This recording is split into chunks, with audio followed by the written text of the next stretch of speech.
A pregnant woman lay broken at the bottom of a staircase, her hands shaking as blood spread beneath her. Her breath came in short, terrified gasps. Above her, frozen in silence, stood the woman who had just pushed her eyes, cold lips trembling, already calculating her escape. Somewhere in the distance, a door slammed. Footsteps ran. And then, the sound of a heart monitor screaming as doctors fought against time. No explanations.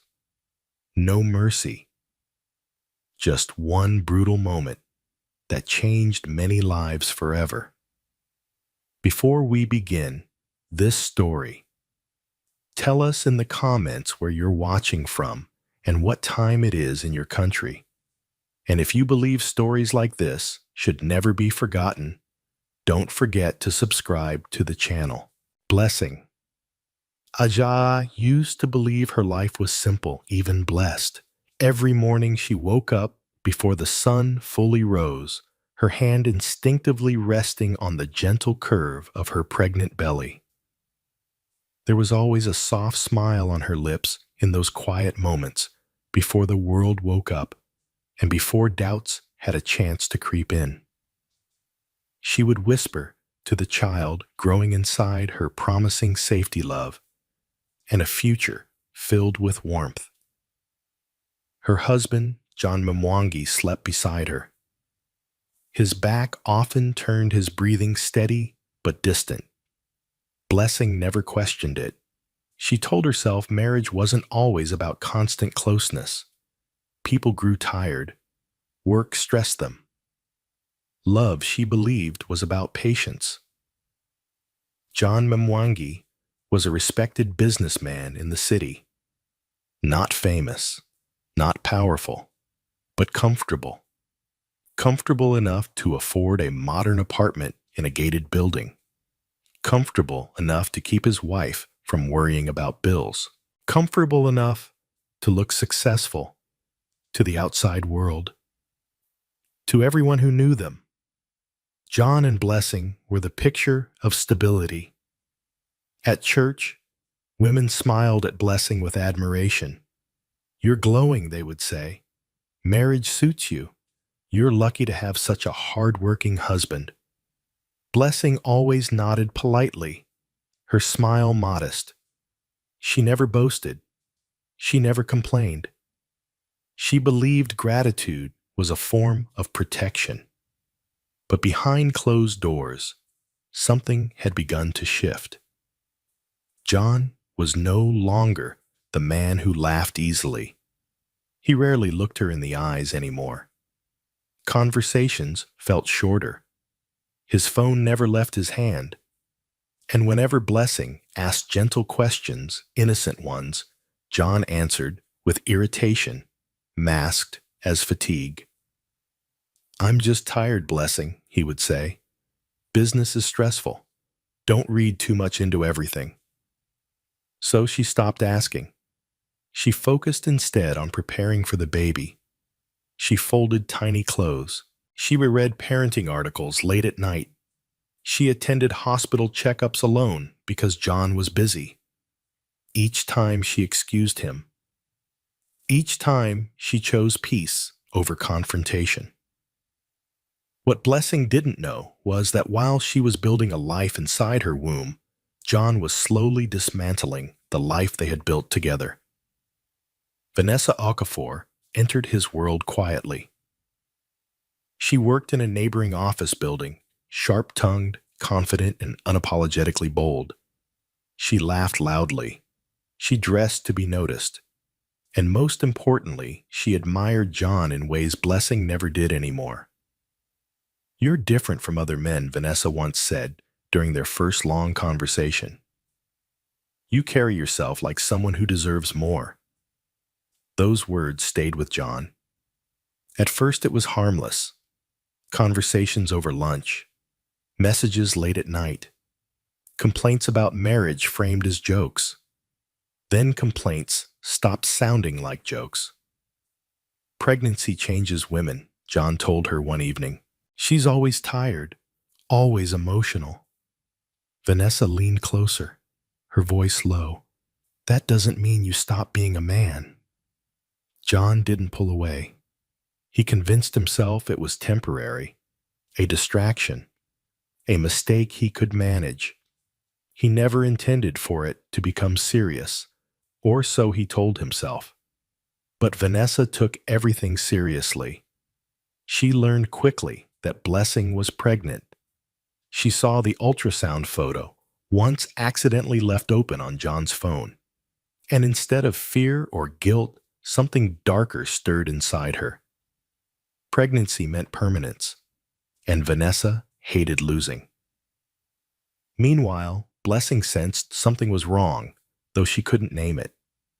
There were moments, small, unsettling moments that lingered longer than they should have. The unfamiliar perfume on John's jacket. The way he flinched when she touched his phone. The irritation when she mentioned future plans. One evening, as they sat across from each other at the dining table, Blessing finally spoke. "John, are you happy?" she asked softly. He froze for half a second. Just half. But it was enough. "Why would you ask that?" he replied, forcing a smile. "I don't know," she said honestly. "You just feel far away." John pushed his chair back slightly. "You're overthinking." Pregnancy hormones. The words cut deeper than he intended. Blessing nodded slowly, swallowing the lump in her throat. "I'm sorry," she whispered. "I didn't mean." But John was already standing up, phone in hand. "I have a call." That night, Blessing cried quietly in the bathroom so John wouldn't hear. Across the city, Vanessa stared at her phone, waiting for John's reply. When it came, her lips curled into a satisfied smile. She suspects nothing she typed back. Good. Vanessa had no intention of staying in the shadows forever. She didn't want half a man. She wanted everything. Blessing had her home, her status, her future. And in Vanessa's mind, Blessing's pregnancy was not a blessing. It was an obstacle. As days passed, Vanessa's presence began to creep closer to Blessing's life, though Blessing didn't realize it yet. A strange woman once stood too long in the building lobby staring. Another time, Blessing felt watched as she climbed the stairs alone. She brushed it off. Blessing Ajayi had been raised to believe goodness was enough. That patience solved problems. That loyalty was always rewarded.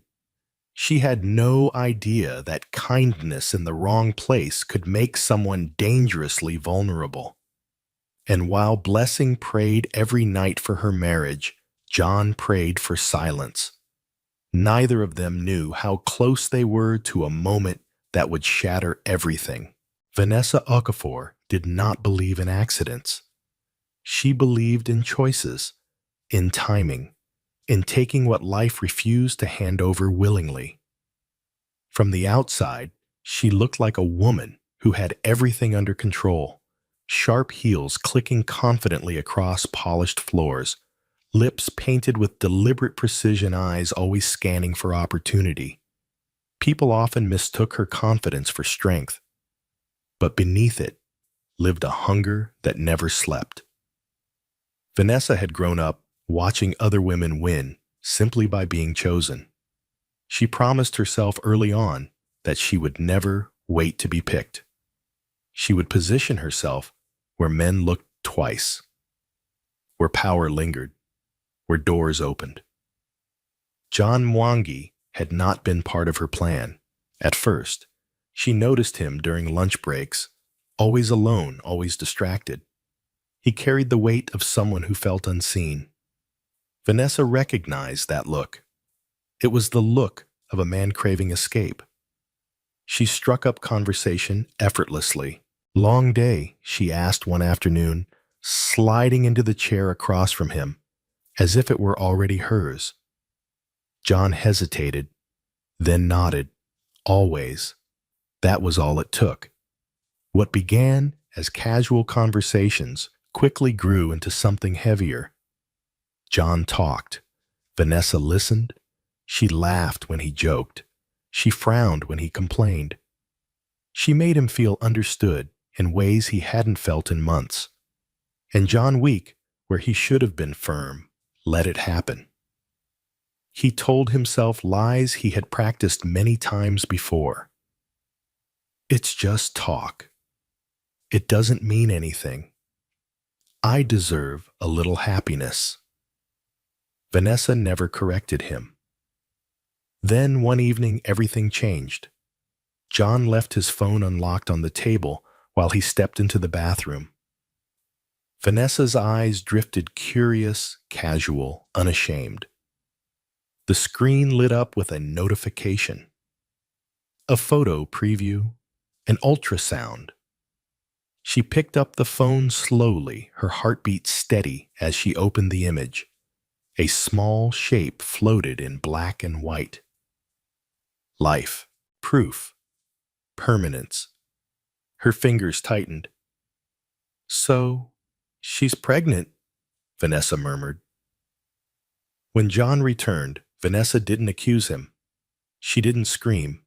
She simply handed him the phone and watched his face. You didn't tell me, she said calmly. John swallowed. I didn't think it mattered. Vanessa tilted her head, studying him. Everything matters, John. Especially things that tie people together forever.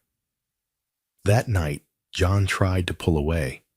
He talked about his marriage, his responsibilities, his child. He spoke as if duty alone could erase desire. Vanessa listened. Then she leaned closer and said quietly, Pregnancy doesn't make a woman untouchable. It just makes her vulnerable. Those words planted a seed. From that moment on, Vanessa stopped pretending. She stopped acting like an option. She became deliberate, calculated, possessive. She asked questions about Blessing. What is she like? Does she know how lucky she is? Does she still make you happy? John answered carelessly, not realizing every detail he shared was being stored, sorted, and weaponized. She's kind, he said once. Kind women get replaced all the time, Vanessa replied without blinking. Meanwhile, Blessing Ajayi continued living inside a version of reality that was slowly cracking. She noticed the way John flinched when his phone buzzed, the way his smile faded too quickly, the way his temper flared when she asked simple questions. And yet she blamed herself. I'm too sensitive, she whispered one night, staring at her reflection. I need to be patient. Her mother, Mrs. Funka Ajay, noticed the change immediately. You look tired, my daughter, she said during a visit. Is John treating you well? Blessing hesitated. Just for a second, yes, she lied. He's just stressed. Mrs. Ajayi studied her carefully, but said nothing more. She had raised her daughter to endure. She wondered now if that lesson had gone too far. Back at work, Vanessa's obsession deepened. She began timing John's movements, tracking his schedule, learning which days Blessing stayed home alone, which evenings John returned late. She memorized the layout of the apartment building after following him once just out of curiosity. The stairs caught her attention. Narrow, concrete, no cameras in that corner. Vanessa's thoughts disturbed even herself, but she didn't push them away. Instead, she justified them. She's standing in the way of my future. He wouldn't be unhappy if she didn't exist. I'm not a bad person. I'm just choosing myself. One afternoon, Vanessa showed up near the apartment building unexpectedly. Blessing was coming home from a prenatal checkup, moving slowly, one hand resting protectively on her belly. Vanessa watched her from across the street. She was surprised. Blessing wasn't glamorous. She wasn't loud. She didn't look threatening. She looked gentle, almost fragile. For a moment, just one Vanessa felt something close to hesitation. Then Blessing laughed softly at something on her phone, smiling down at her stomach. And Vanessa felt rage. How can someone so ordinary have everything she thought? That night, Vanessa confronted John again. "You need to decide," she said flatly. "I won't live in shadows." John panicked. "You're asking for too much." Vanessa smiled, but her eyes were cold. "I'm asking for what you already give me. You just don't admit it." John tried to end things that night. Or at least he tried to sound convincing. "I can't do this anymore." Vanessa stepped closer. "You already have." She kissed him before he could finish the sentence. And he didn't stop her. In that moment, John crossed a line he would never be able to erase. Blessing felt it the same night. A sudden sharp pain woke her from sleep. Not physical, something deeper. A fear without a name. She sat up slowly, breathing hard, her heart racing. John wasn't beside her. He was in the living room, whispering into his phone. Blessing listened frozen as she heard a woman's soft laughter through the wall. That was the night trust finally cracked. But it was also the night Vanessa decided she was done waiting. In her mind, there was only one path forward now, and Blessing Ajayi, unaware, unprotected, and carrying life, was standing directly in her way. Blessing Ajayi had always trusted her instincts. They had guided her through school, through marriage, through the quiet choices that shaped her life. But now, those instincts were screaming, and she didn't know how to listen without tearing everything apart. The morning after she overheard the whispered laughter through the wall, Blessing moved through the apartment like a stranger. She prepared breakfast in silence, setting John Mwangi's plate carefully in front of him, just as she always did. He avoided her eyes, scrolling through his phone, jaw tight. "You didn't come to bed last night," she said gently. John paused. Just for a moment. "I fell asleep on the couch." Blessing nodded. She didn't argue. But the lie settled heavy in her chest. When John left for work, Blessing stood by the door, long after it closed, her hand resting on her belly. The baby kicked softly, unaware of the tension surrounding its existence. Blessing whispered a prayer, simple, desperate. "Protect us." That afternoon, the unease followed her everywhere. At the market, she felt eyes on her back. At the pharmacy, she noticed a woman standing too close, pretending to browse the same shelf. Blessing told herself she was imagining things. Pregnancy stress, fear anything but reality. But reality was already knocking. It happened 3 days later.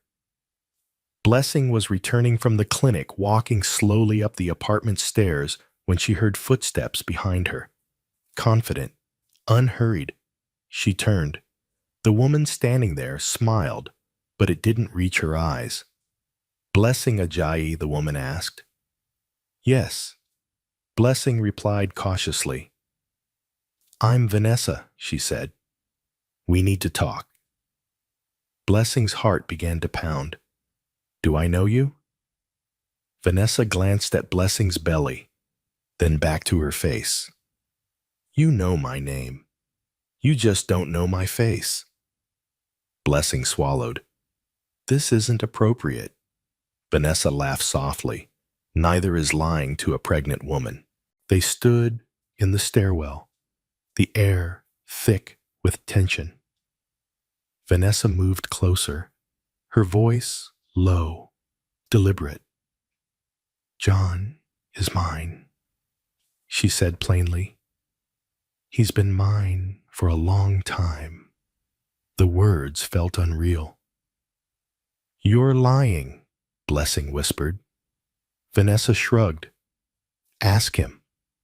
Blessing's hands trembled. "Why are you here?" "To be honest," Vanessa replied. "Because honesty is overdue." She circled Blessing slowly, her heels echoing against concrete. "He complains about you, about the pregnancy, about feeling trapped." "That's not true," Blessing said, though doubt crept in. Vanessa stopped in front of her. "You think love protects you. It doesn't. Men leave when they feel suffocated." Blessing's breath came faster. "Please leave me alone." Vanessa leaned in. "You're standing in the way of my future." For a moment, Blessing saw something frightening behind Vanessa's eyes, something unhinged. She stepped back instinctively. "Stay away from my family," Blessing said, her voice shaking but firm. Vanessa smiled. "That depends." She turned and walked away, leaving Blessing frozen, her heart racing, her mind spiraling. That night, when John returned home, Blessing confronted him. "Who is Vanessa?" she asked. John's face drained of color. "What? She came to the apartment," Blessing said. "She told me everything." John slammed his keys onto the table. "You shouldn't listen to her. She's unstable." "So you know her?" Blessing pressed. John ran a hand through his hair. "It's not what you think." Blessing's voice broke. "Then what is it?" Silence filled the room, thick, suffocating. "I made a mistake," John finally said. "But it's over." "Was it ever over?" Blessing asked. John avoided her gaze. "I'll fix it." Blessing wanted to believe him. She wanted peace. For the baby. For herself. So she nodded, though her heart screamed. "I don't want drama," she said quietly. "I just want safety," John promised. He always promised. Across town, Vanessa paced her apartment like a caged animal. The confrontation hadn't gone as planned. Blessing hadn't cried, hadn't begged, hadn't collapsed. She had stood her ground. That angered Vanessa more than tears ever could. Vanessa called John repeatedly. When he didn't answer, she threw her phone against the wall. "She thinks she's stronger than me," Vanessa muttered. "She thinks a baby makes her untouchable." Her thoughts spiraled darker faster. She took what should have been mine. By the next morning, Vanessa had convinced herself that she was the victim, that Blessing's existence was an act of cruelty, that removing the obstacle was not evil, it was necessary. Meanwhile, Blessing tried to regain control of her world. She called her mother. "Mama," she said softly, "can I come stay with you for a few days?" Mrs. Funka. Ajayi heard the fear immediately. "What's wrong?" "I just need rest." Her mother didn't push. "Come home." But before Blessing could pack, John insisted she stay. "It'll look suspicious," he said. "Let me handle Vanessa." Blessing hesitated. Every instinct told her to leave. But she was tired. And she still loved him. She agreed to stay one more night. That decision would change everything. Late that evening, Blessing heard a knock at the door. John wasn't home yet. Against her better judgment, she opened it. Vanessa stood there. "I just want to talk," Vanessa said, sweetly. Blessing's heart dropped. "You shouldn't be here." "Please," Vanessa said. "Just 5 minutes." Blessing stepped back reluctantly, allowing her inside. Vanessa looked around the apartment slowly, touching nothing, observing everything. "So this is where he plays husband," she murmured. "Leave," Blessing said firmly. Vanessa turned suddenly. "Do you know what it feels like to be chosen last?" Blessing shook her head. "I don't want your pain. I don't want your pity," Vanessa snapped. The tension escalated quickly. Words became weapons. Accusations flew. "You trapped him with that baby," Vanessa shouted. Blessing clutched her belly instinctively. "Get out!" Vanessa stepped closer. "You think you've won." Blessing backed toward the stairs. "This ends now." Vanessa laughed a sharp, broken sound. "No, this ends when you stop standing in my way." For a split second, both women froze. Then Vanessa lunged. Blessing felt a sudden force against her chest. The world tilted, and gravity took over. The moment Vanessa Okafor lunged forward, time seemed to fracture. Blessing Ajayi felt the impact before she understood it. A hard shove to her chest. A sudden loss of balance. The terrifying realization that her feet were no longer on solid ground. Her hand reached out instinctively, fingers grasping for the railing, but it was too late. The world flipped. Blessing's scream tore through the stairwell as her body slammed against concrete steps. Pain exploded everywhere at once, her back, her side, her legs, but it was the sharp, blinding fear for her unborn child that overwhelmed everything else. Her head struck the edge of a step. Then everything blurred. Vanessa stood frozen at the top of the stairs, her chest heaving, eyes wide with horror. For a split second, she hadn't meant to push that hard. For a split second, she hadn't imagined the sound, the sickening thud of flesh against stone. Blessing lay twisted at the bottom of the staircase, one hand clutching her stomach, the other trembling against the floor. Blood pooled beneath her, dark and spreading. "Help!" Blessing whispered, her voice barely audible. Vanessa staggered backward. "No, no, no," she muttered. Footsteps echoed in the hallway. A door creaked open somewhere above. Vanessa's survival instincts kicked in before guilt could take root. She turned and ran. Her heels clattered against the tiles as she fled the apartment, her mind racing, her hands shaking. She didn't look back. Moments later, a neighbor stepped into the stairwell and screamed, "Oh my God!" Another voice joined in. Then another. Chaos erupted. Someone dropped to their knees beside Blessing, shouting for help. Someone else pulled out a phone, calling emergency services with trembling fingers. Blessing drifted in and out of consciousness, her breathing shallow, her vision fading. "Stay with us," a woman cried. "Please stay awake." Blessing tried. She tried for her baby. She tried to focus on the voices, on the echoing footsteps, on the siren, wailing faintly in the distance. But the pain was overwhelming. Darkness pressed in from all sides. By the time the ambulance arrived, Blessing was barely conscious. Paramedics moved fast, efficient, urgent. "Pregnant woman," one of them said. "Possible internal bleeding." They strapped her onto a stretcher oxygen mask pressed to her face. Blessing's eyes fluttered open briefly as they wheeled her out of the building. The last thing she saw before losing consciousness was the sky above, wide, blue, uncaring.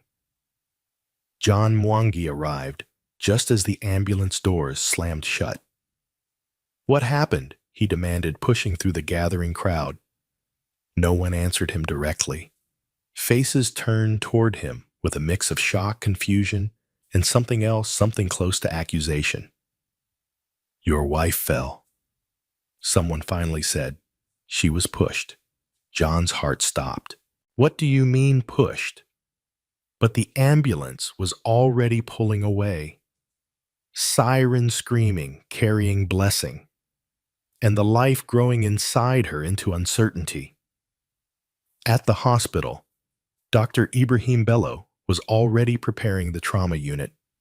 She's lost a lot of blood, he said grimly as nurses worked around him. We don't know the condition of the baby yet. John stood frozen outside the room, his mind spinning. His phone buzzed repeatedly in his pocket. He didn't need to check it to know who it was. Vanessa. He ignored it. Inside the operating room, Blessing hovered between worlds. Voices faded in and out. Lights flashed overhead. Pain surged and receded like waves. She felt hands pressing on her abdomen, heard urgent instructions, sensed fear all around her. Her blood pressure is dropping. We need to stabilize her now. Somewhere deep inside, Blessing held on to one thought. Please, not my baby. Hours later, Dr. Bello stepped out to speak with John. She's alive, he said, but she's critical. John sagged against the wall in relief and terror. And the baby, he asked. Dr. Bello's expression hardened. We won't know for some time. There's been trauma. We're doing everything we can. John nodded numbly. He didn't notice the police officers entering the hospital corridor. He didn't notice Inspector Samuel Otieno watching him closely from across the room. Meanwhile, Vanessa sat alone in her apartment, knees pulled to her chest, replaying the moment over and over in her mind. The shove, the fall, the sound. Her phone buzzed again. John. She didn't answer. Instead, she began rehearsing. It was an accident. She slipped. I tried to help. She told herself the story again and again until it sounded real, until it felt like truth. Vanessa cleaned her shoes carefully, scrubbing away invisible stains.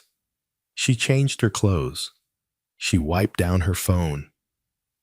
By the time she finally left her apartment, she looked like a concerned bystander, a woman worried about a tragedy she'd heard about.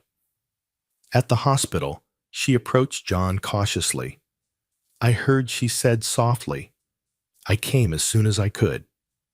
John stared at her rage and fear battling inside him. What did you do? Vanessa gasped, placing a hand over her chest. How could you accuse me? I would never hurt her. John clenched his fists. She told me you came to the apartment. Vanessa shook her head, tears forming instantly. I came to talk. She was emotional. She lost her balance. Her performance was flawless. I tried to catch her, Vanessa whispered, but it happened so fast. John looked away. He wanted to scream. He wanted to believe her. He wanted everything to stop. Inspector Otieno stepped forward. Miss Okafor, he said calmly, we'll need you to come with us to answer a few questions. Vanessa's breath hitched. Am I being accused? Not yet, the inspector replied. We're gathering information. As Vanessa followed the officers, she glanced back at John. This isn't my fault, she mouthed. John didn't respond. Hours later, Blessing Ajayi remained unconscious in the ICU, Sheen's breathing for her monitors beeping steadily. Tubes ran from her arms, bruises darkened her skin. Her belly was wrapped carefully protectively.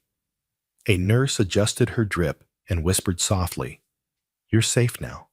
But outside that room, forces were already moving, lies being shaped, truths being buried, and justice quietly preparing to wake. And while Vanessa clung desperately to her version of events, and John hid behind silence, one man was on his way to the hospital, a man who did not tolerate lies.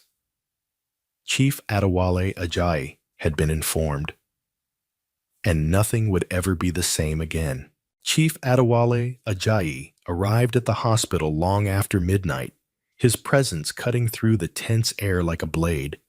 He did not rush. He did not shout. He walked with the calm precision of a man who had faced far worse scenes than this and survived them all. His dark suit was immaculate, his posture rigid, his face unreadable. Only his eyes betrayed him. They searched the corridor urgently, scanning faces, machines, doors, as if willing answers to appear. "Where is my daughter?" he asked quietly. The nurse at the desk hesitated.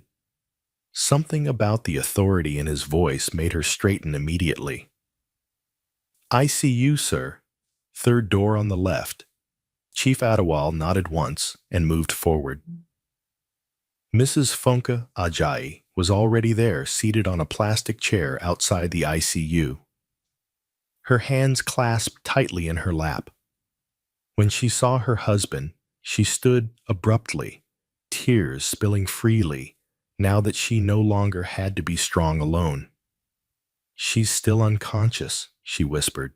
"They say the baby." Her voice broke. Chief Adewale wrapped an arm around his wife, steadying her.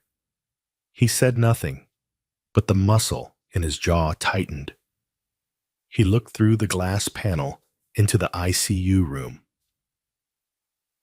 Blessing lay motionless on the bed tubes and wires, everywhere her face pale beneath the harsh lights. Bruises bloomed along her arms and neck like dark flowers. Her swollen belly rose and fell faintly with the help of machines. For a brief moment, the chief closed his eyes. He remembered Blessing as a child, laughing loudly, stubbornly independent, always trying to protect others, even when she was the one hurting. He remembered promising her once, after she scraped her knees falling down a hill, that no one would ever hurt her without consequence. That promise echoed now. Dr. Ibrahim Bello approached them carefully. "She's stable for the moment," he said, "but the next 24 hours are critical." "And the baby?" Mrs. Ajayi asked desperately. Dr. Bello hesitated. "There are signs of distress. We're monitoring closely." Chief Adewale turned toward him. "Who did this?" Dr. Bello lowered his voice. "The police are investigating. It appears she was pushed." The chief nodded slowly. "I want full access to every report, every name, every detail." "Yes, sir," Dr. Bello replied instinctively before realizing who he was speaking to. Meanwhile, down the corridor, Inspector Samuel Otieno reviewed preliminary statements with his team. The case was already complicated. Witnesses had seen a woman flee the scene. A neighbor claimed to hear shouting before the fall. And then there was the husband John Mwangi, whose story changed subtly each time he spoke. Inspector Otieno noticed the older man approaching him and straightened immediately. "Good evening," the inspector said respectfully. Chief Adewale met his gaze. "I am Blessing Ajayi's father." Otieno nodded. "I understand." The chief's voice was calm, controlled.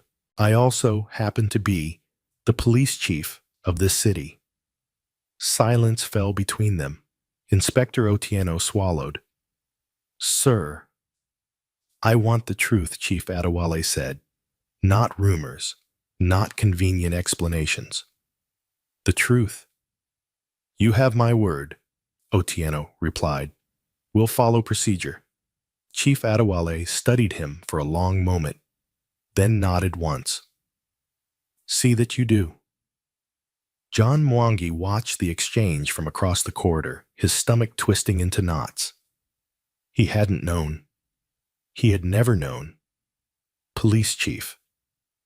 The realization hit him like a blow to the chest. He had married Blessing without fully understanding the weight of the family she came from. He had dismissed her father as distant, overly strict, irrelevant to his own ambitions. Now standing there watching the man's quiet authority command the entire floor. John felt very small. Vanessa Okafor was being questioned in a separate room. She sat stiffly, hands folded, eyes red from crying, but not swollen. Inspector Otieno observed her carefully. "Tell me again what happened," he said. Vanessa inhaled deeply. Blessing was emotional. She accused me of things. I tried to calm her down. She stepped backward and fell. "Did you touch her?" Vanessa hesitated just long enough. "I reached out," she said, "to stop her." Otieno scribbled something down. "Several witnesses say they heard shouting. One says you ran away." Vanessa's eyes widened. I panicked. Anyone would. Otieno leaned back. "Why didn't you call for help?" Vanessa's voice trembled. I was in shock. Otieno didn't respond. He simply watched her. In another room, John was being questioned as well. "You admit Miss Okafor was at your apartment?" Otieno asked. John nodded. "Yes. And your wife had previously expressed fear of her." John hesitated. "She mentioned feeling uncomfortable." Otieno's gaze hardened. "Did you take any steps to protect your wife?" John's silence answered for him. Outside, Mrs. Funka Ajayi sat beside her husband, holding his hand. "She trusted him," she said quietly. "Our daughter trusted him." Chief Adewale nodded. "And that trust was betrayed." Hours passed. Machines beeped. Nurses moved in and out. The sky outside the hospital shifted from black to gray. Just before dawn, a nurse rushed out of the ICU. "Doctor," she called urgently, "the baby's heart rate is dropping." Dr. Bello ran in. Mrs. Ajayi gasped, clutching her chest. Chief Adewale stood perfectly still, his face carved from stone. Minutes felt like hours. Finally, Dr. Bello emerged again. "We stabilized the baby," he said, "for now." Mrs. Ajayi collapsed into tears. Chief Adewale exhaled slowly. "This isn't over," the doctor added, "but there is hope." Hope. It was a fragile word, but it was enough to keep them standing. As morning light filtered through the windows, Inspector Otieno approached Chief Adewale once more. "Sir," he said quietly, "we've obtained access to the building's security system. There may be footage from another angle." Chief Adewale's eyes sharpened, then were one step closer. Down the corridor, Vanessa sat alone staring at the floor, her carefully constructed story beginning to crack under the weight of evidence she could not control. And somewhere between machines and whispered prayers, Blessing Ajayi remained suspended between life and death, unaware that the truth was rising slowly but inevitably toward the surface. Morning arrived at the hospital without relief. The fluorescent lights still buzzed softly. The air still smelled of antiseptic and fear. And inside the ICU, Blessing Ajayi remained unconscious, her body fighting battles no one else could see. Chief Adewale Ajayi had not left his position outside the glass doors. He stood there like a guard carved from stone arms, crossed eyes fixed on his daughter's fragile form. Nurses moved around him quietly, instinctively, respectful, aware that this was not just any worried father.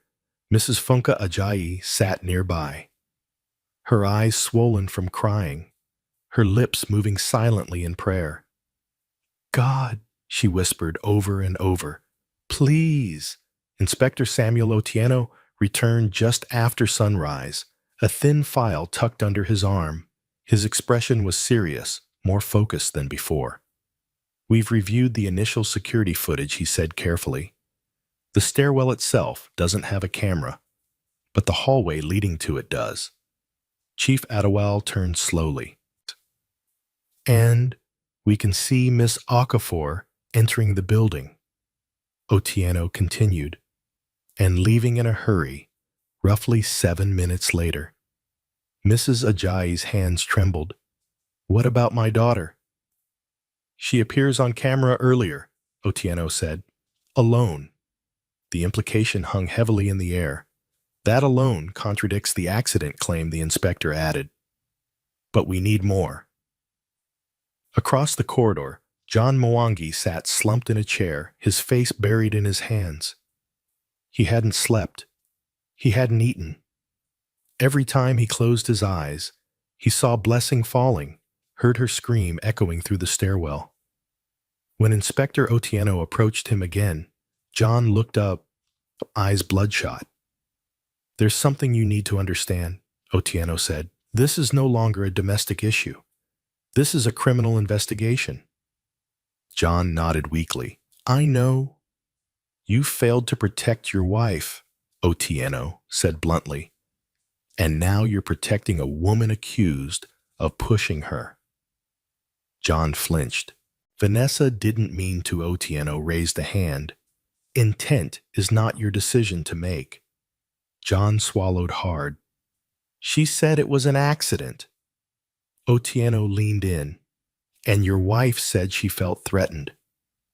Which one of them had something to lose? John said nothing. Meanwhile, Vanessa Okafor sat alone in the small interrogation room, her confidence evaporating minute by minute. The walls felt closer now, the silence heavier. She had repeated her story so many times it no longer sounded convincing even to herself. A female officer entered quietly and placed a cup of water in front of her. "Drink," she said. "You'll need it." Vanessa wrapped trembling fingers around the cup. "Am I being charged?"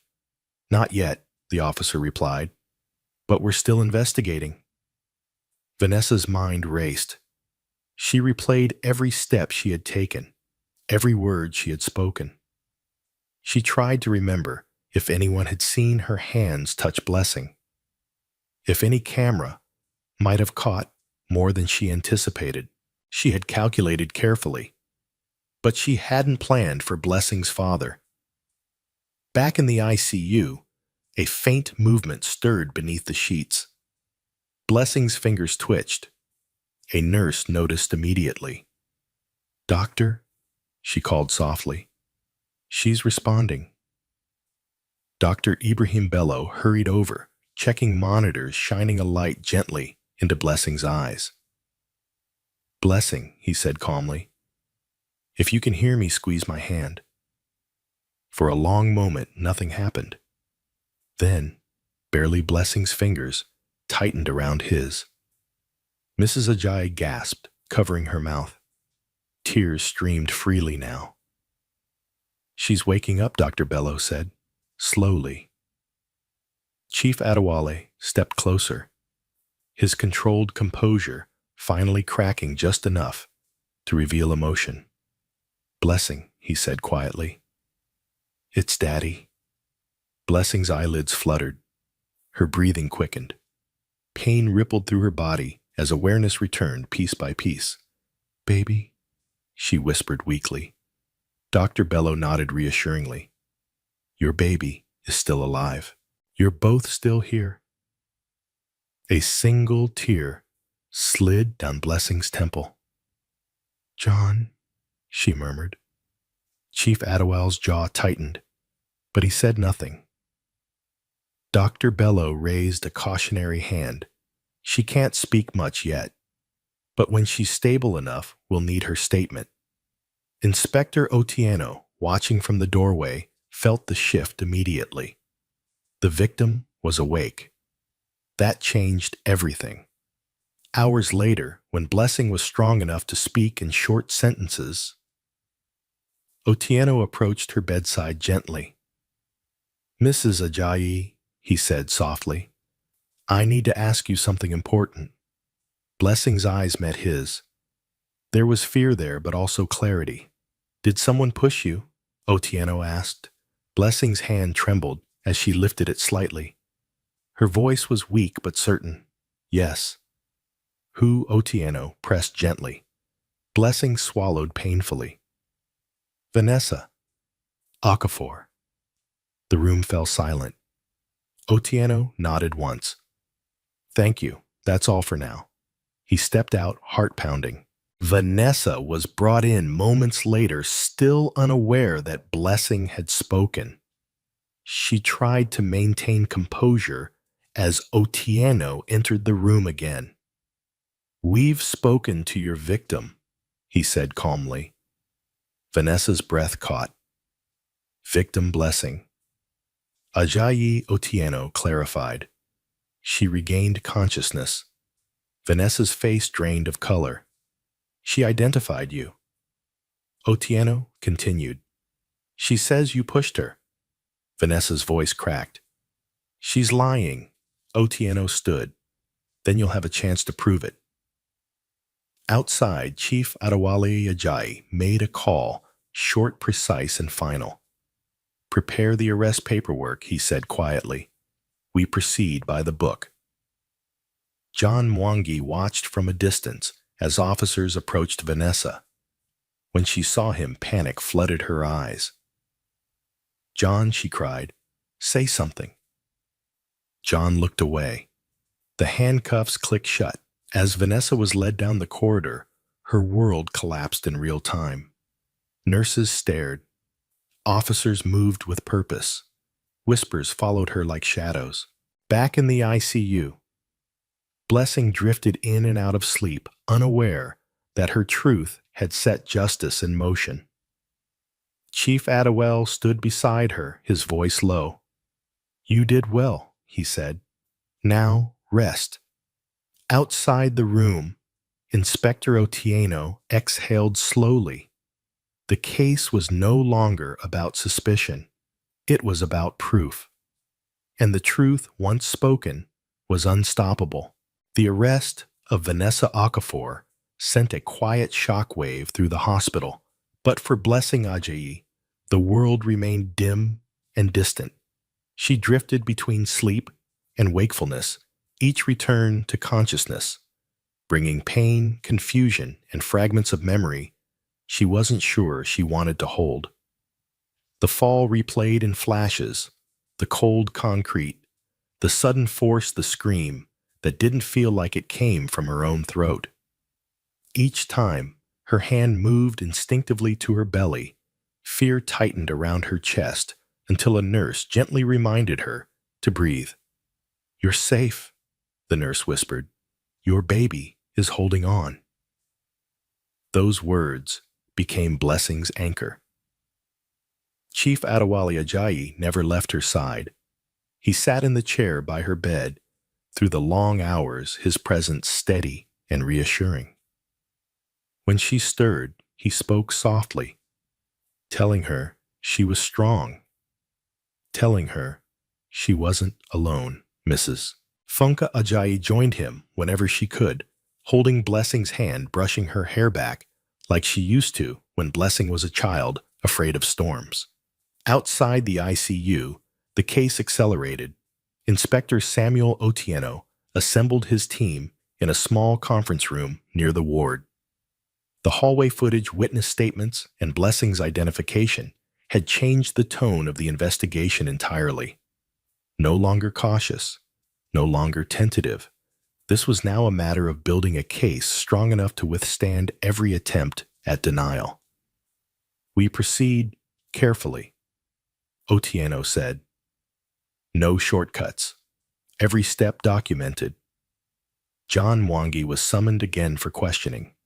He walked into the room with slumped shoulders, eyes hollow from guilt and exhaustion. The confident businessman he once appeared to be had vanished. In his place stood a man, cornered by his own choices. "Sit," Otieno said, John obeyed. You knew Vanessa Okafor had been threatening your wife. Otieno began. John swallowed. I knew they argued. Did you take any steps to remove your wife from danger? John's hands shook. I told Vanessa to stay away. Otieno leaned forward. Did you tell your wife the truth? Silence. That silence, Otieno continued calmly, is not neutral. It's complicity. John's eyes filled with tears. I never thought it would go this far. You never thought because you didn't want to. Otieno replied. That doesn't excuse what happened. John lowered his head, shame radiating from him. Meanwhile, Vanessa Okafor sat in a holding cell, her reality shrinking with every passing minute. The walls were bare. The bench was cold. Her phone was gone. Her voice, once sharp and commanding, now echoed uselessly against steel bars. She replayed the moment over and over. If she had just walked away, if she had just controlled herself, if she hadn't pushed. Her lawyer arrived late in the afternoon, a man with tired eyes and a practiced neutrality. The charge is attempted murder, he said plainly. Aggravated assault on a pregnant woman. Vanessa laughed weakly.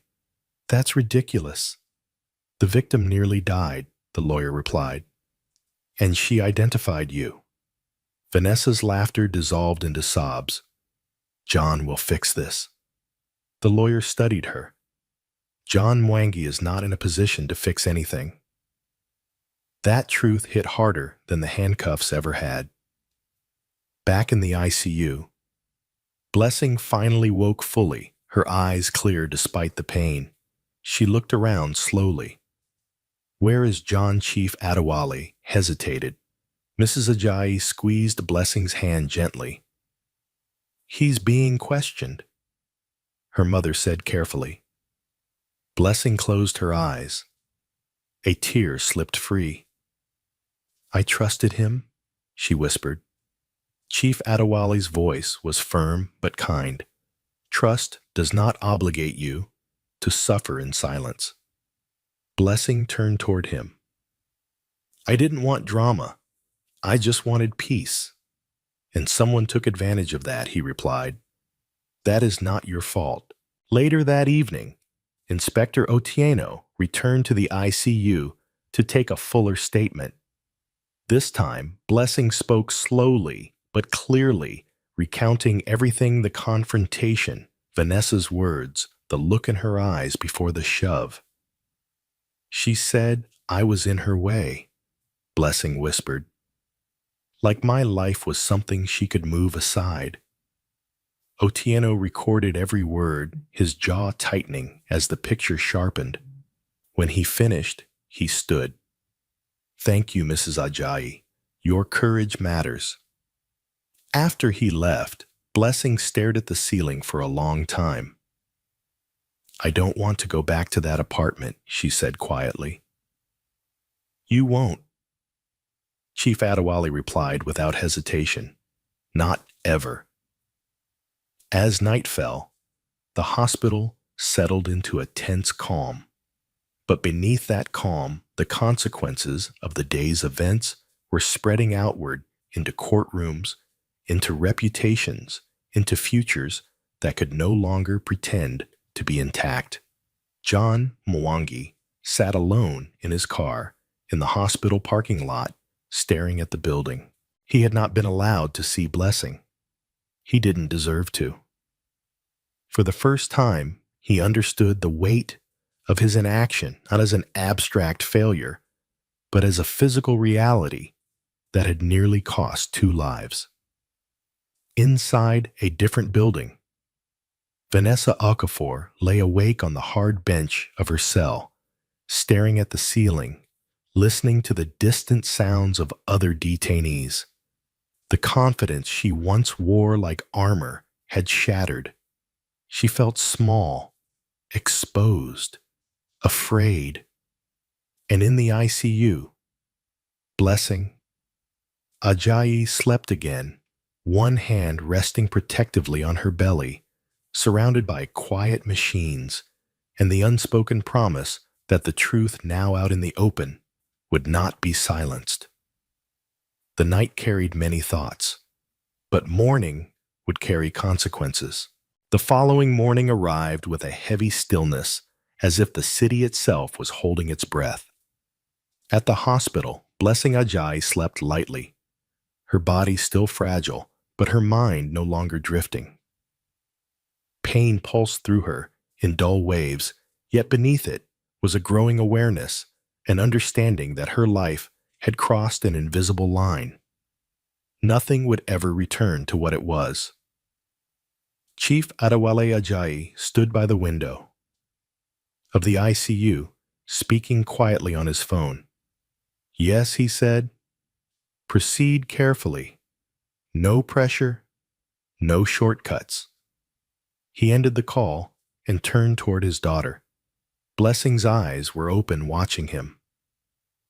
"Daddy," she said softly.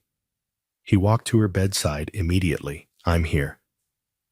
She hesitated before speaking again. What will happen to John Chief Adewale's expression remained calm, but his voice carried weight. The law will decide his role, not emotion, not anger. Blessing nodded slowly. "I don't want revenge." Her father placed his hand gently over hers. "Wanting justice is not revenge." Down the corridor, Inspector Samuel Otieno prepared for what he knew would be one of the most delicate phases of the case. The arrest of Vanessa Okafor had drawn attention quietly at first, then louder as whispers spread. A pregnant woman pushed down the stairs. A powerful family involved. A husband caught in the middle. Every word now mattered. Vanessa Okafor was brought into the interrogation room. Again, this time accompanied by her lawyer. She wore a plain shirt, her hair pulled back hastily, the sharp glamour she once relied on stripped away. Her eyes darted around the room, searching for control that no longer existed. Inspector Otieno sat across from her, composed. "Miss Okafor," he began, "this is your formal statement." Vanessa swallowed. "I already told you what happened." Otieno nodded. "And now we'll examine it." He slid a folder across the table. Inside were still images from the hallway camera, Vanessa entering. Vanessa leaving, Vanessa's hurried pace, unmistakable. "You said you tried to help Mrs. Ajayi." Otieno continued, "But witnesses heard shouting, and you left without calling for assistance." Vanessa clenched her jaw. "I panicked. You panicked after pushing a pregnant woman," Otieno replied evenly. "I did not push her," Vanessa shouted, slamming her hand on the table. She slipped. The lawyer raised a hand. "My client maintains," Otieno interrupted calmly. "Your client was identified by the victim." Vanessa's breath caught. "She was unconscious," Vanessa said desperately. "She couldn't have seen me." Otieno met her gaze. She regained consciousness. She was clear. She named you. For the first time, real fear surfaced on Vanessa's face. "That's impossible," she whispered. "It's documented," Otieno replied. "And there's more." He leaned back slightly. "We've obtained call records between you and John Mwangi. Multiple calls before and after the incident. Messages discussing Blessing Ajayi." Vanessa turned toward her lawyer. "You said..." The lawyer avoided her eyes. Meanwhile, John Mwangi sat in another room, staring at the table in front of him. Inspector Otieno entered quietly and closed the door. "We need to talk about your involvement," Otieno said. John nodded weakly. "I'll tell you everything."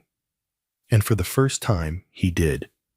He spoke of the affair, of Vanessa's jealousy, of Blessing's warnings, of his own cowardice. His voice broke as he admitted the truth he had avoided for so long. "I knew Vanessa was unstable," he said. "I knew Blessing felt unsafe. I thought I could manage it." Otieno listened without interruption. "You chose silence," the inspector said finally. "That silence created opportunity." John's shoulders sagged. "I failed her." "Yes," Otieno agreed. "You did." Back in the ICU, Blessing was moved out of critical care into a private room. It was a small victory, but one that felt monumental. The machines were fewer now, the beeping softer. She could sit up with assistance. She could feel her baby move. Mrs. Funka Ajayi smiled through tears. "You're getting stronger." Blessing nodded. "I have to." Later that day, Barrister Chinedu Okorie arrived at the hospital. He was calm, articulate, and precise, everything Blessing needed. "I'll represent you," he said gently.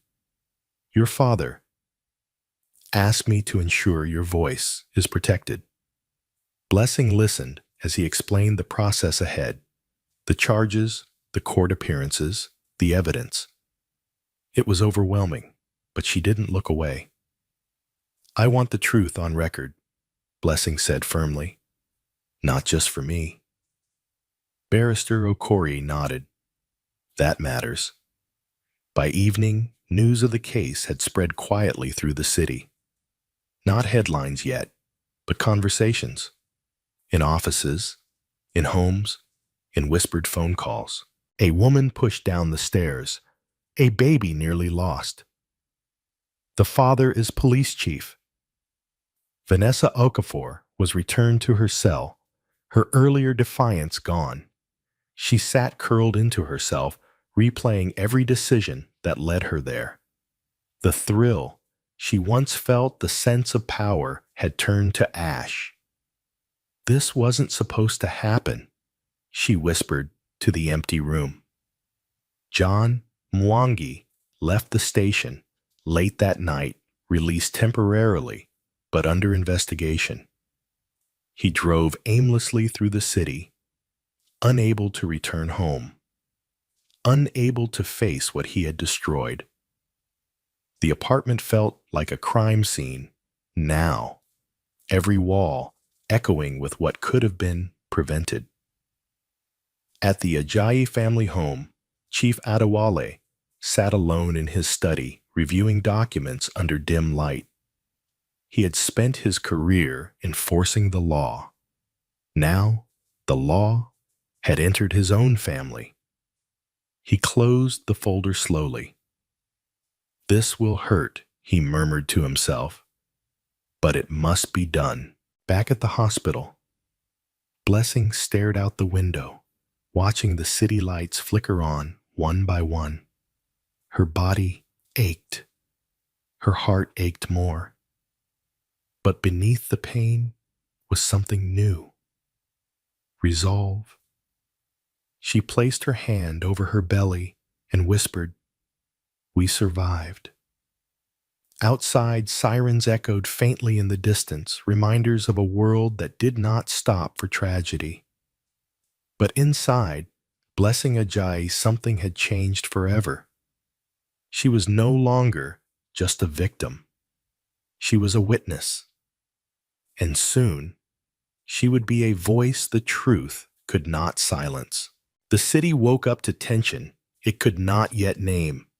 By the time the sun climbed over rooftops and glass towers, the story had already begun to spread quietly, unevenly, but with force. A pregnant woman, a fall, an arrest, and a name that carried weight, Ajayi. At the hospital, Blessing. Ajayi sat upright for the first time without assistance. The movement sent sharp reminders through her body, but she welcomed the pain.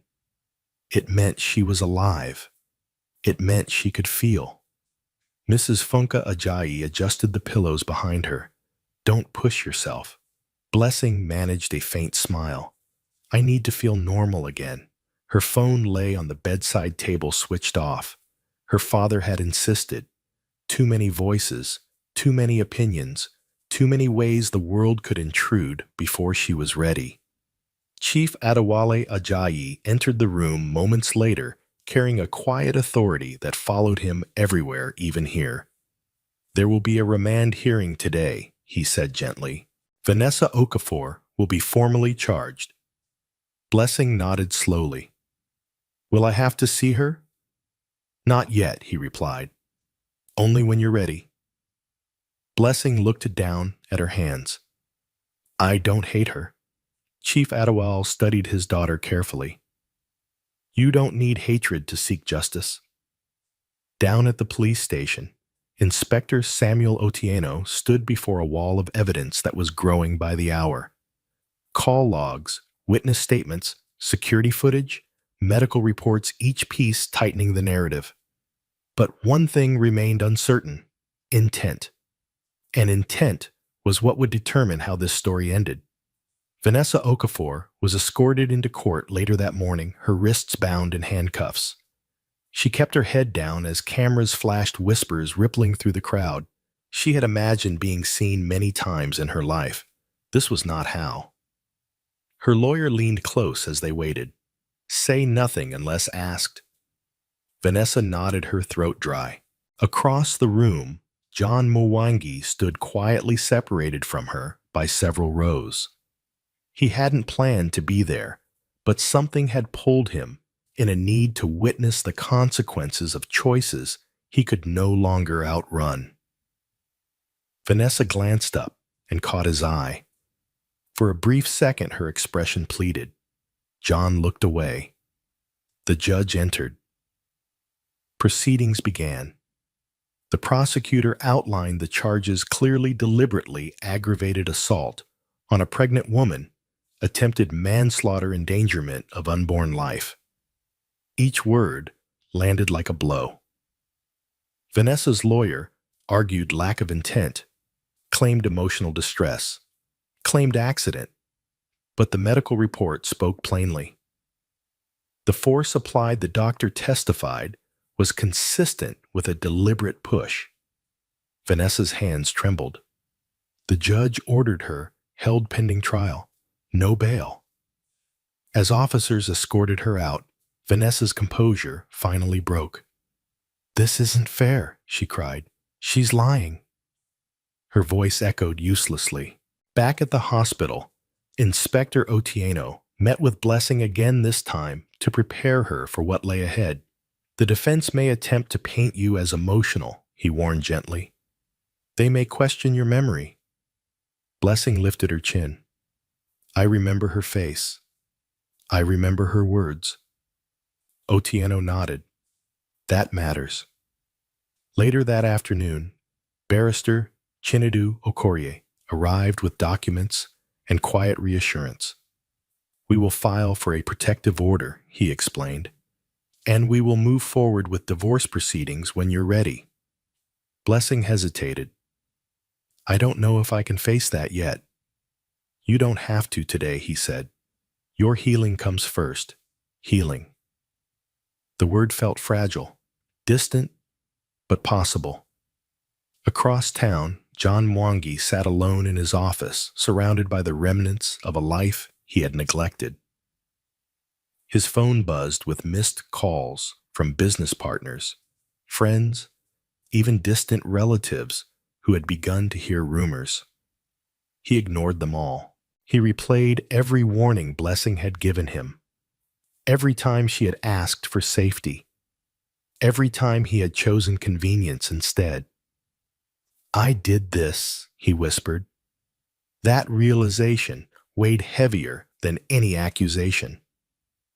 That evening, Blessing felt her baby move again, stronger this time. The sensation brought tears to her eyes. Mrs. Funka Ajayi squeezed her hand.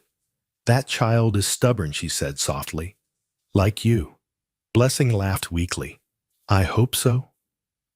As night settled in, Chief Adewale stood by the window of Blessing's room watching the city, lights flicker. He had spent his life enforcing order in chaos. Now, chaos had come home, but he would not bend. He turned toward his daughter. Whatever happens next, you will not face it alone. Blessing met his gaze, strength slowly returning to her eyes. I know. In a holding cell, miles away, Vanessa Okafor sat awake, staring at the wall. The adrenaline had faded, replaced by dread. The narrative she once controlled had slipped beyond her grasp. For the first time, she understood what it meant to lose everything. And in the quiet hours of the night, as the city breathed around them, all three lives, Blessings, John's, and Vanessa's stood on the edge of irreversible change. The truth was no longer hidden, and it was moving forward, one undeniable step at a time. The courtroom felt colder than Blessing Ajayi expected. Not physically, though the air conditioning hummed relentlessly, but emotionally. Every sound echoed the scrape of chairs, the shuffle of papers, the low murmur of voices that fell silent whenever she entered. Blessing walked slowly, supported by her mother, her movements still careful. Her father walked slightly ahead, his presence commanding respect without a single word spoken. This was not the trial yet. This was the moment where truth began to harden into record. Vanessa Okafor was brought in from the side entrance dressed plainly. Her wrists free now, but her posture stiff. She looked thinner than before, smaller. The arrogance that once wrapped around her like armor had cracked, revealing raw fear underneath. When her eyes met Blessing's, Vanessa flinched. Blessing did not. For a long time, Blessing had imagined what this moment would feel like. Anger, satisfaction, maybe even hatred. But what she felt instead was something quieter and heavier. Clarity.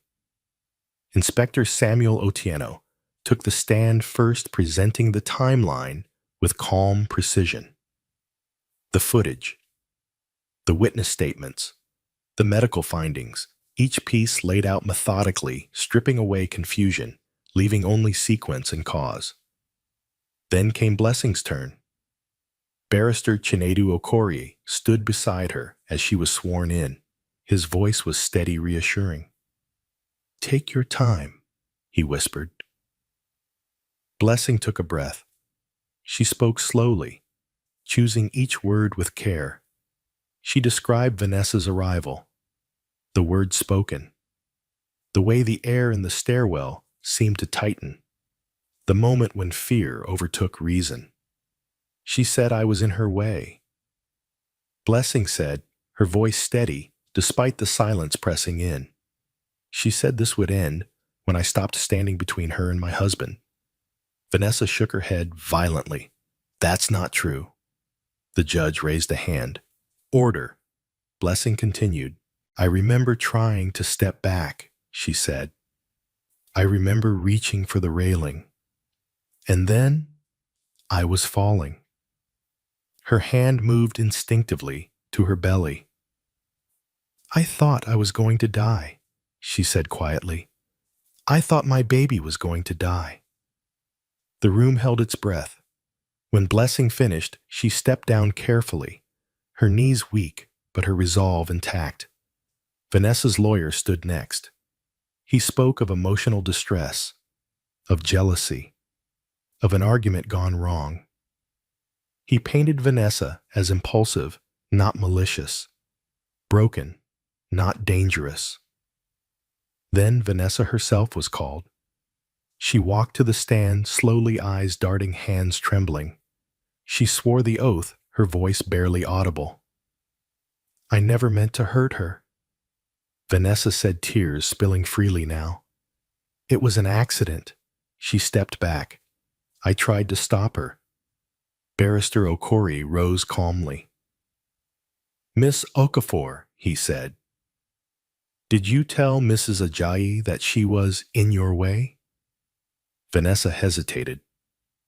"I don't remember. Did you confront her alone in her apartment while she was pregnant?" "Yes," Vanessa admitted softly. "Did you leave without calling for help after she fell?" Vanessa's eyes filled. "I panicked." "You panicked," Okorisa repeated, "and chose to run." Vanessa's voice cracked. "I was scared. So was she," Okori replied evenly. "And she was carrying a child." The judge watched closely as Vanessa's composure unraveled. When the questioning ended, the room buzzed with quiet intensity. The judge adjourned the session, scheduling the full trial. But something important had already happened. The narrative had shifted.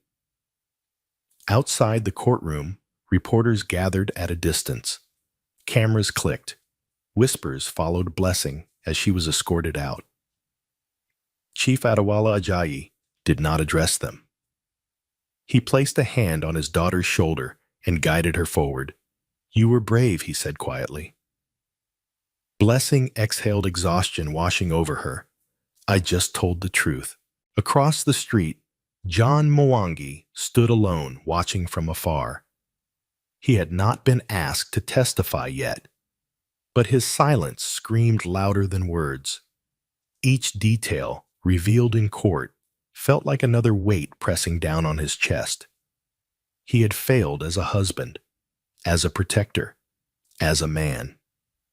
That night, Blessing returned to her parents' home. The familiar walls, the quiet garden, the scent of home-cooked food, it all grounded her in ways the hospital never could. She sat on her childhood bed, staring at the ceiling, replaying the day. Her phone buzzed softly, a message from John. "I'm sorry. I never meant for this to happen." Blessing stared at the screen for a long time. Then she turned the phone face down. Some apologies came too late. In a detention facility across the city, Vanessa Okafor lay awake on her bunk, staring into darkness. The courtroom replayed endlessly in her mind, the faces, the questions, the words she couldn't take back. She had wanted to be chosen. Now she was being judged. For the first time, she felt the full weight of her actions, not as thrill, not as power, but as consequence. And she understood something too late. Pushing Blessing had not cleared her path. It had destroyed it. As the night deepened, Blessing rested a hand over her belly, feeling the steady rhythm beneath her palm. "We're still here," she whispered. The road ahead was long, painful, public. But the truth had been spoken, and it was no longer hers to carry alone. The days after the preliminary hearing passed slowly, as if time itself had become cautious. Blessing Ajayi remained at her parents' home, surrounded by familiar walls and guarded silence. The doctors had insisted she rest, avoid stress, and attend frequent checkups. Her body was healing, but healing was not just physical. Every sound startled her. Every unexpected knock tightened her chest. Sleep came in fragments, interrupted by dreams of falling, of reaching for something that wasn't there. Mrs. Fonka Ajayi watched her closely. "You don't have to be strong all the time," she said one evening, handing Blessing a cup of warm tea. Blessing nodded, though she wasn't sure how to stop being strong. Strength had become instinctive, something she clung to because the alternative felt too dangerous. Chief Adewale Ajayi, meanwhile, had returned to work. He did not use his position to interfere, but his presence alone reshaped the atmosphere. Officers stood straighter. Reports were double-checked. No one wanted to be the person who let bias or carelessness contaminate a case this serious. Inspector Samuel Otieno met with him regularly, updating him on progress. "We've secured the call logs," Otieno said during one meeting. "Messages from Vanessa to John indicate escalating hostility toward Blessing." Chief Adewale nodded. "And John?" "He's cooperating," Otieno replied. "But cooperation doesn't erase responsibility." That responsibility weighed heavily on John Wangi. He had moved out of the apartment. The space felt cursed now, every corner echoing with what had happened. He slept on a friend's couch, staring at the ceiling, replaying moments he wished he could rewrite. He met with his lawyer reluctantly. "They may charge you as an accessory," the lawyer said carefully. "Failure to act, knowledge of threat." John's voice was barely audible. "I deserve whatever comes." The lawyer studied him. "Regret isn't a defense, but honesty helps." Across town, Vanessa Okafor sat in a detention facility, her days measured by routine and isolation. The noise, the lack of privacy, the constant reminders of her loss of control, it all chipped away at her. She received no visitors. Her lawyer came occasionally bringing updates she didn't want to hear. "The prosecution is confident," he said one afternoon. "The victim's testimony is strong." Vanessa stared at the wall. "She wants to destroy me." The lawyer shook his head. "No, she wants justice." That word echoed painfully. Justice. Vanessa had always believed life rewarded those who took risks. Now she saw the other side of that belief, the cost when risk turned into harm. Back at the Ajayi home, Blessing received a visit from Barrister Chinedu Okorie. He brought documents, explanations, and patience. "We'll be filing for divorce," he said gently. "You can delay finalization if you wish, but separation is necessary." Blessing took a breath. "I don't want to be tied to him anymore." Okorie nodded. Understood. They discussed custody protection orders and the future Blessing hadn't planned for, but now had to shape. That night, Blessing sat alone in the garden, feeling the cool air on her skin. She placed a hand on her belly, feeling movement. "You're strong," she whispered to the baby, to herself, to the part of her that had survived. A few days later, the official charges were announced. Vanessa Okafor would stand trial for attempted manslaughter and aggravated assault on a pregnant woman. John Mwangi would be charged with criminal negligence and obstruction pending further review. The news spread quickly this time. Friends called. Distant relatives offered opinions. Some expressed sympathy. Others questioned why a family matter had become public. Blessing ignored them all. When Inspector Otieno visited to inform her personally, she listened quietly. "This won't be easy," he said. "They'll try to discredit you." Blessing met his gaze. "They already tried to erase me." Otieno nodded. "You're not erased." As the trial date approached, tension tightened around everyone involved. Vanessa grew quieter, more withdrawn. The bravado that once defined her was gone. In its place sat a hollow uncertainty. She began to write letters. She never sent apologies, justifications, explanations no one had asked for. John, meanwhile, finally asked to see Blessing. Chief Adewale refused. "He doesn't get access just because he's sorry," he said firmly. Blessing agreed. Some wounds did not require reopening. On the eve of the trial, Blessing couldn't sleep. She sat by her window watching the city lights shimmer. Mrs. Ajayi joined her quietly. "Are you afraid?" Blessing thought for a moment. "Yes," she admitted, "but I'm not alone." Her mother smiled softly.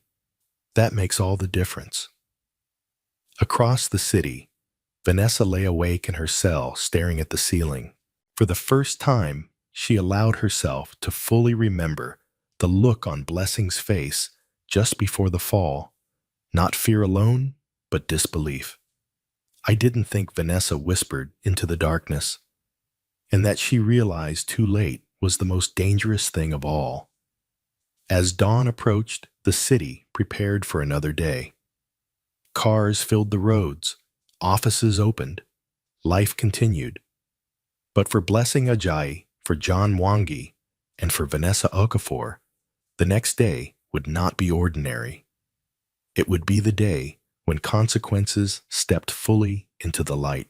The trial began under a sky heavy with clouds, as though the city itself sensed what was about to unfold. Blessing Ajayi arrived early, accompanied by her parents and barrister Chinedu Okoria. She moved slowly, but with purpose, her posture straight despite the ache that still lived in her body. Each step into the courthouse felt symbolic, an act of reclaiming space that had once been taken from her. Inside the courtroom filled gradually. Lawyers arranged papers. Officers stood at attention. Spectators whispered, their curiosity sharpened by the weight of the case.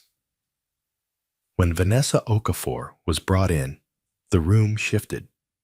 She looked smaller than Blessing remembered. No sharp heels, no confident stride, just a woman facing the full measure of what she had done. The judge entered. Proceedings began. The prosecution opened with facts clear, unembellished, relentless. They outlined the relationship between Vanessa and John Mwangi, the threats, the confrontation, the push. Medical experts testified about the injuries, the risk to Blessing's life, the danger to her unborn child. A neighbor took the stand and described the shouting. Another described seeing Vanessa leave in a hurry, eyes wild, breath uneven. Security footage was displayed. Call records were read aloud. Piece by piece, the story tightened. Then it was Blessing's turn again. She walked to the stand with care, one hand resting instinctively near her belly. Barrister Okorie stood close, but she didn't look at him.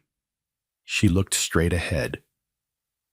She told the court about the fear that had crept into her home, about the warnings she had given her husband, about the way Vanessa's words had turned sharp, then cruel. She told me I was standing in her way. Blessing said, her voice steady, as if my life was something she could move aside. The defense attempted to shake her. They questioned her memory, her emotional state, her motives. Blessing answered calmly. I was scared, she said, but I was not confused. When the defense suggested she might have slipped, Blessing looked directly at Vanessa. She pushed me, she said. I felt it. The silence that followed was absolute. Vanessa took the stand later that day. Her lawyer tried to soften her image, portraying her as overwhelmed emotional, driven by heartbreak rather than malice. Vanessa spoke of jealousy and regret, her voice trembling as she claimed she never intended harm. I just wanted him to choose me, she said through tears. The prosecutor rose. Did you tell the victim she was in your way? Vanessa hesitated. I was angry. Did you push her? Vanessa shook her head, then stopped. Her breath hitched. I don't remember. The prosecutor's voice was firm. You remember enough to know you ran. Vanessa broke down, then tears spilling freely, shoulders shaking. But it no longer felt persuasive. It felt late. John Mwangi was called next. He looked hollow as he took the stand, his once polished confidence stripped away. He admitted the affair, admitted the warnings, admitted the silence. "I thought I could control it," he said quietly. "I was wrong." The prosecutor didn't raise his voice. "Your wife asked for safety," he said. "What did you give her?" John's voice cracked. "Nothing." When the testimonies concluded, closing arguments began. The prosecution spoke of accountability, of the danger of unchecked obsession, of a woman who nearly lost her life because someone believed desire justified violence.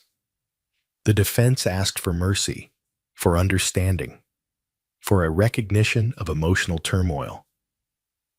The judge listened without interruption. When the verdict came, it came without drama. Vanessa Okafor was found guilty of attempted manslaughter and aggravated assault on a pregnant woman. John Mwangi was found guilty of criminal negligence and obstruction. Vanessa collapsed into sobs as the words echoed through the courtroom. John closed his eyes, the finality settling in. Blessing didn't cry. She sat quietly absorbing the truth of what had just happened. Justice didn't feel triumphant. It felt solemn, heavy, necessary. Sentencing was scheduled. As the courtroom emptied, reporters gathered outside, hungry for statements. Cameras flashed. Microphones stretched forward. Chief Adewale Ajayi placed himself between his daughter and the noise. "No comments," he said calmly. Blessing walked past without looking back. That night, she returned home exhausted. She sat on her bed, staring at her hands. Mrs. Funka Ajayi sat beside her. "It's over," she said gently. Blessing shook her head slowly. "It's different now." In a detention cell, Vanessa Okafor lay curled on her bunk, the verdict replaying endlessly. The future she had imagined status, security, belonging had evaporated in a single moment of violence. John Mwangi sat alone in his empty apartment, staring at the walls that once held a family. He finally understood that some losses could never be negotiated. And Blessing Ajayi slept that night with her hand over her belly, breathing deeply, knowing the truth had been spoken, and that her life, though changed, was still hers.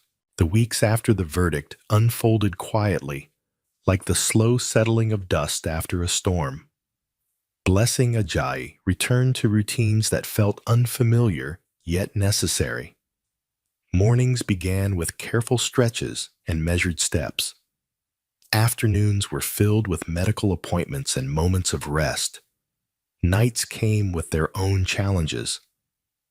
Memories resurfacing when the house grew still, but the terror that once tightened her chest had softened into something she could manage. Healing, she learned, was not a straight path. At her parents' home, life adapted around her. Mrs. Funka Ajayi cooked lighter meals and insisted Blessing eat even when her appetite wavered. Chief Adewale Ajayi adjusted his schedule so he could drive his daughter to appointments himself. They didn't talk much about the trial anymore. They didn't need to. The truth had been spoken. The law had answered. One afternoon, Dr. Ibrahim Bello smiled as he reviewed Blessing's chart. "The baby is strong," he said, "and so are you." Blessing exhaled, a weight lifting from her shoulders. "Thank you." For the first time in weeks, she allowed herself to imagine the future without fear intruding. She imagined holding her child, imagined laughter returning to her life, imagined peace, not as an abstract hope, but as something attainable. Barrister Chinedu Okorie visited to finalize paperwork. The divorce will be processed quietly, he explained. John has agreed to all terms. Blessing nodded. I don't want conflict. You won't have it, Okori assured her. This chapter ends cleanly. John Mwangi signed the papers without hesitation. There were no arguments, no demands, only regret. He did not ask to see Blessing. He understood now that some distances were earned. Afterward, John left the city. No announcement, no farewell. He accepted his sentence, attended mandatory programs, and stepped away from the life he had failed to protect. Redemption, if it ever came, would not come quickly. Vanessa Okafor was sentenced soon after. The judge's voice was calm, deliberate, unwavering. Years in prison, mandatory counseling, a record that would follow her long after release. Vanessa listened in stunned silence. She did not scream. She did not argue. The tears she shed felt hollow, now drained of persuasion. When she was led away, she glanced once toward the gallery, toward the space where Blessing might have been. Blessing had chosen not to attend. Some closures didn't require witnessing pain. As the months passed, Blessing grew stronger. Physically, she regained balance and confidence. Emotionally, she learned to recognize fear without letting it rule her.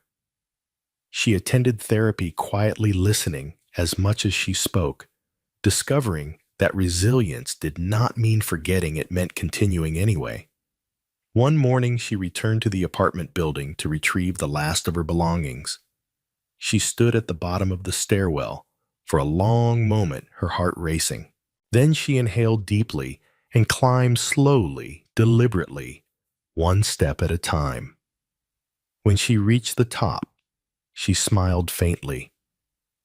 "This doesn't own me anymore," she whispered. Later that evening, she sat in the garden with her parents, watching the sky turn gold.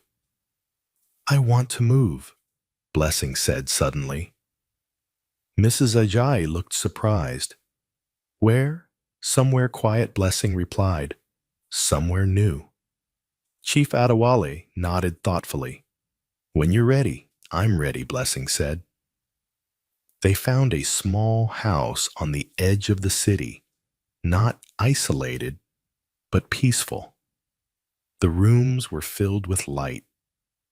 The garden was modest but alive with color. Blessing chose it instantly. "This feels right," she said.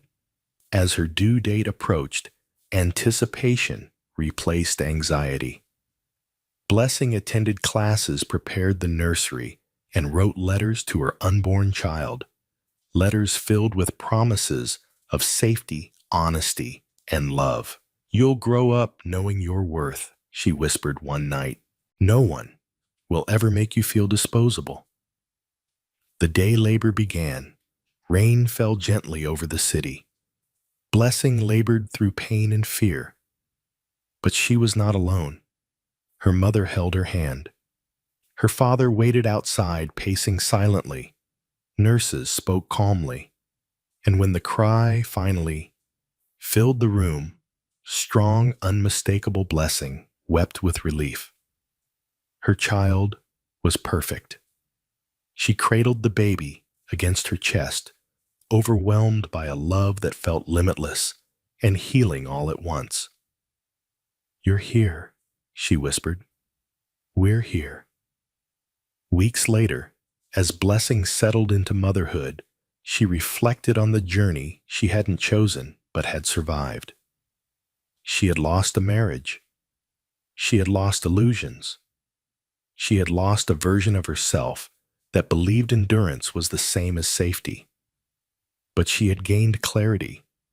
She had gained strength. And she had gained a future that belonged entirely to her. One evening, as the sun dipped low, Blessing stood on her porch, baby in her arms, breathing in the quiet. For the first time since the fall, she felt whole. Time did not erase what happened, but it softened its sharpest edges. Blessing. Ajayi learned this slowly in ordinary moments that carried quiet power. In the early mornings when her baby stirred before sunrise. In the afternoons when laughter returned to her voice without effort. In the evenings when she could sit still without feeling the need to scan every shadow for danger. The city remembered the case for a while. People spoke about it in offices and marketplaces. Some whispered with sympathy. Others debated responsibility. A few inevitably tried to reduce it to gossip. But as months passed, the story faded from public attention, replaced by newer scandals, louder tragedies. For Blessing, the story never faded. It simply transformed. She returned to work part-time when her doctor approved it. It choosing a role that allowed flexibility and peace. Colleagues treated her gently at first, unsure of what to say. Blessing made it easier for them. "I'm okay," she said honestly. "I'm still here." Her strength wasn't loud. It wasn't dramatic. It showed in how she carried herself, now shoulders back, eyes steady, boundaries clear. Chief Adewale Ajayi watched his daughter with a quiet pride he never tried to hide. He had enforced the law his entire career, but seeing justice protect someone he loved changed him in subtle ways. He began speaking more openly to young officers about domestic violence, about warning signs, about how silence could become a weapon. Authority doesn't only punish, he told them. It protects when used early. Mrs. Funke Ajayi found her own healing in routine tending the garden, cooking meals, humming softly while she rocked her grandchild. She watched Blessing carefully, not with worry anymore, but with respect. "You found your voice," she said one afternoon. Blessing smiled. "I didn't know I had one until I needed it." Across the city, John Mwangi lived a quieter life, now marked by consequences he did not argue against. He attended required programs, completed community service, and accepted the distance that now separated him from the world he once took for granted. He wrote letters he never sent, apologies that could not undo harm, explanations that did not excuse it.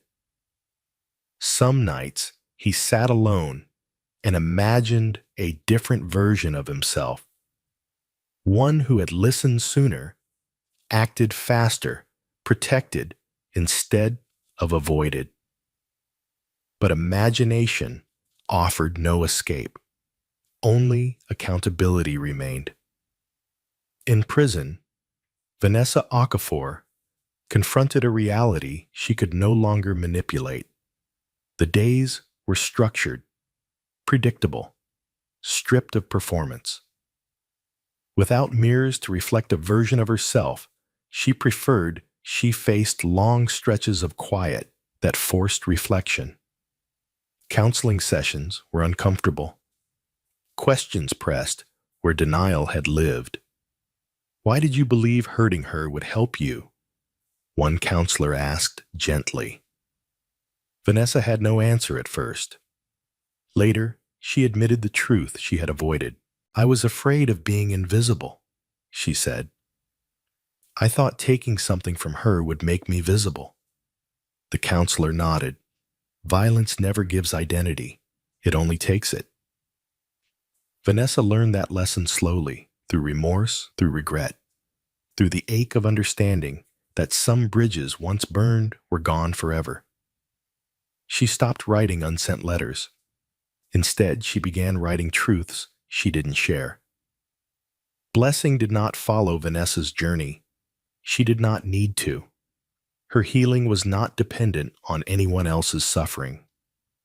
One afternoon, Blessing attended a small community gathering a talk on women's safety and self-advocacy.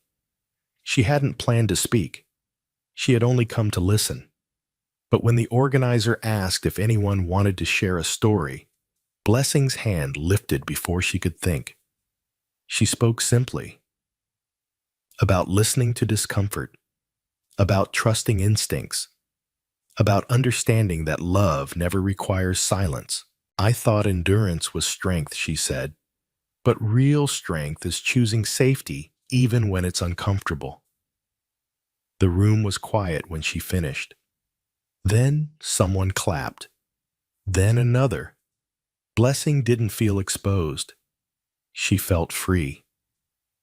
As the seasons changed, her child grew curious, lively, loud, in the way only healthy children could be. Each laugh felt like a small victory. Each milestone a reminder of how close she had come to losing everything, and how far she had come since. One evening, as Blessing tucked her child into bed, she paused at the doorway, watching the slow rise and fall of a tiny chest. "We're safe," she whispered. The words were no longer a plea. They were a statement. Outside, the city moved on. Sirens echoed in the distance. Lights flickered. Lives intersected and separated in endless patterns. But in one quiet home, a woman who had been pushed to the edge stood firmly in the center of her own life. She had faced betrayal, violence, and loss, and she had chosen to live fully honestly without fear defining her future. Not every story ends in triumph, but this one ended in truth. And sometimes that was the strongest ending of all. This story is not just about betrayal, violence, or punishment. It is about the quiet moments where choices are made and how those choices shape lives forever. Blessing. Ajayi survived not because she was stronger than others, but because she listened to her truth when it mattered most. She learned that love should never demand silence. Fear should never be normalized. And endurance is not the same as safety. Sometimes the bravest thing a person can do is stop explaining, stop waiting, and choose themselves. This story also reminds us of something uncomfortable, but real evil doesn't always come from strangers. Sometimes it grows from jealousy, from entitlement, from the belief that another person's life is an obstacle instead of a human being. And silence, especially from those who should protect us, can be just as dangerous as the act itself. But there is hope here. Hope in accountability. Hope in truth spoken aloud. Hope in the fact that pain does not get the final word. Blessing's life did not return to what it was, but it became something stronger, clearer, and truly her own. And that is the quiet power of justice mixed with courage. If this story moved, you take a moment to reflect. What part of Blessing's journey touched you the most? What lesson will you carry into your own life? Share your thoughts in the comments we read. Everyone. And if you believe stories like this matter, stories that remind us of human value, consequences, and hope, please subscribe to the channel. Your support helps keep these voices heard. Because some stories don't just entertain, they change lives.